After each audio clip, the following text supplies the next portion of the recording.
In today's video, I'm going to give you 6 tips for surviving a long flight.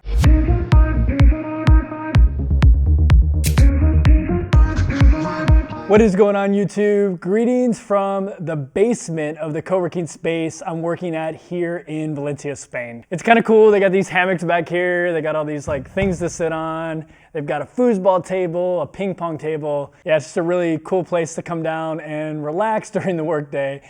And nobody's ever down here usually, so I'm gonna go ahead and film a couple videos down here today. So I've been traveling full time for about 11 months now, and I've taken a ton of flights. I counted up the other day, and I think it was 21 flights I've taken, and some of them have been pretty long.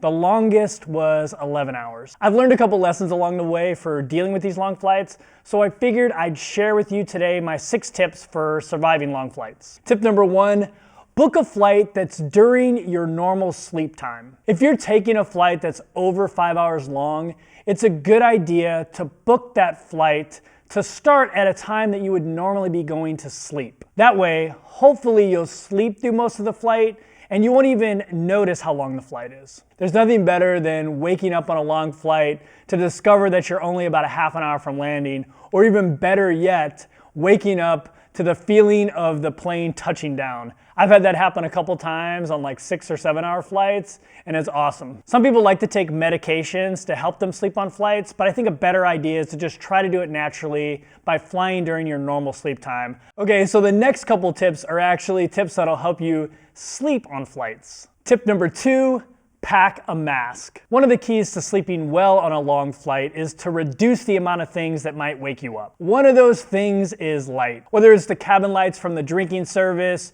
your neighbor's cell phone or TV, or the light from the restroom, these things all have the potential to wake you up when you're sleeping on a flight. A mask or anything to cover your eyes can prevent that. I have this merino wool neck gaiter that I use, and it serves double duty. I'll talk about it in a moment as well. So I just put it over my eyes like this, and it shuts out all the light. It's great. I love this thing, and it serves double duty for me, and I'll explain that in a moment. Tip number 3 is to pack some earplugs. Sound is another one of those things that can wake you up if you plan to sleep on a long flight. Earplugs are a great investment. They're really cheap. They're not gonna take much room in your bag, and they'll cancel out all the noise. Some people have noise-canceling headphones, but when you're trying to sleep, they can be uncomfortable in your ears, they can get knocked off, things like that. It's much better to have earplugs for sleeping. Tip number 4, dress in layers. One of the worst things that can happen on a flight is to be too hot or too cold.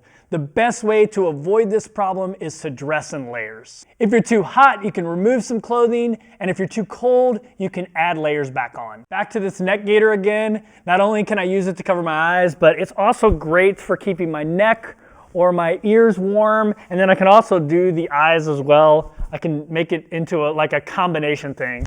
Tip number 5, bring hand sanitizer with you. If you're taking a long flight, especially if it's international, you're gonna have people from all over the world, and they're carrying different germs from different regions that you might not have immunities to. Get yourself some hand sanitizer and use it frequently, and you can avoid catching some of those germs from touching things that other people have touched. And finally, tip number 6, and this might be the most important tip, is drink lots of water to stay hydrated. The recycled air on planes sucks the water out of you. It's kind of like being in the desert. The air is very dry, and so you can become dehydrated really quick without noticing it. Getting dehydrated increases your risk of getting sick, so this is definitely something you want to pay attention to. Drink lots of water before your flight, and bring a bottle of water with you. Don't rely on the drink services. They might not be as frequent as you need, and you might miss it if you're sleeping during a flight. Drinking lots of water also reduces your chances of being jet lagged, so it's just something really smart to do. Okay, so those are my 6 tips for surviving long flights. If you enjoyed this video, make sure you hit that thumbs up. If this is your first time watching and you enjoy travel videos, make sure you hit that subscribe button. And if you have any other tips to add, make sure you comment below. Thanks for watching.